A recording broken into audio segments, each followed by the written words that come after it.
people around the world who don't have the freedom that we have.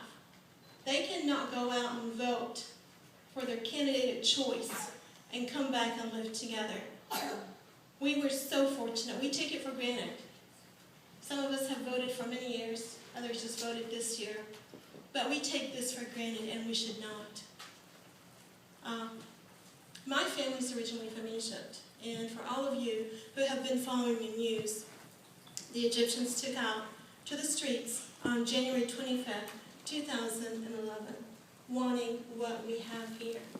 So please include that in the blessings that you thank God for. I want to remember people who have started bringing Fayette County together. And I want to pay them all due respect. This started out over 11 years ago with Bob Hudak from Nativity, with Susan Levine, with Tom Pilgrim, with John Weber. And here we are, 11 years later, still carrying on that tradition. So everyone here, it's upon us to keep that momentum going.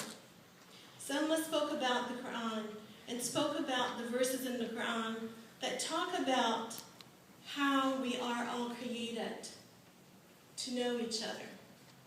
That is so important. That's what we're doing tonight. I also want to add one more thing from my tradition, which is, as y'all could tell, Islam. The importance of neighbors. The importance of neighbors. During the time of Prophet Muhammad, may peace be upon him, and upon all the prophets who were mentioned up here earlier, he put so much emphasis on neighbor, neighbor, neighbor. And one of his companions came out to him and said, "You're talking so much about neighbors. Are they going to be inheriting me?" And Prophet Muhammad said, "No. But there is so much importance about taking care of neighbors." And taking care of neighbors, as was mentioned earlier, it's not just your next door neighbor or two neighbors down the street. In Arabic, it's a seventh neighbor. And 7 in Arabic is big. It's infinity.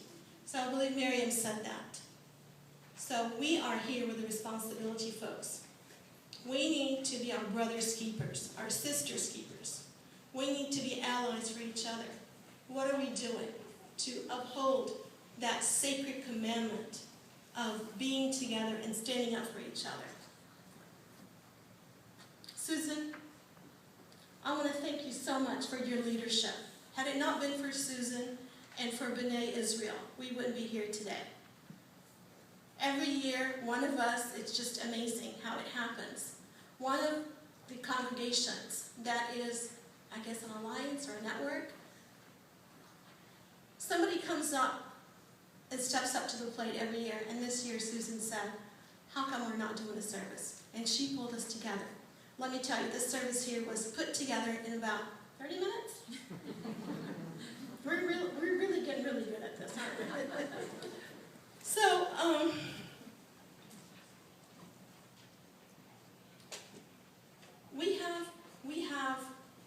it's wonderful to be here, to listen to the inspirations, to be motivated, and then what? So, what we brainstormed together is we have a little exercise. My background is in training and development, okay? So we have a little sheet of paper, and we have a contest. And there's a lot at stake here, guys. So the person who networks and is able to meet more people will get a gift card from Publix as a courtesy from the Islamic Speakers Bureau of Atlanta. We have 4 $15 gift cards, right?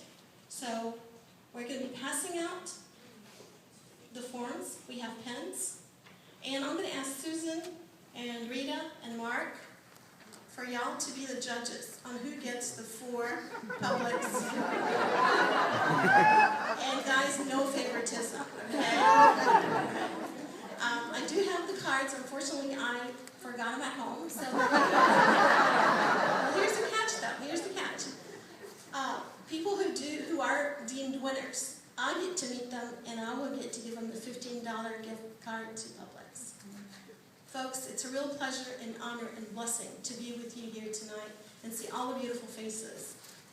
I do want to meet each and every one of you, and I don't qualify for that $15 gift card from Publix, but please, I love you all from the bottom of my heart, and I hope that the words I've spoken from my heart have reached yours. Thank you so much.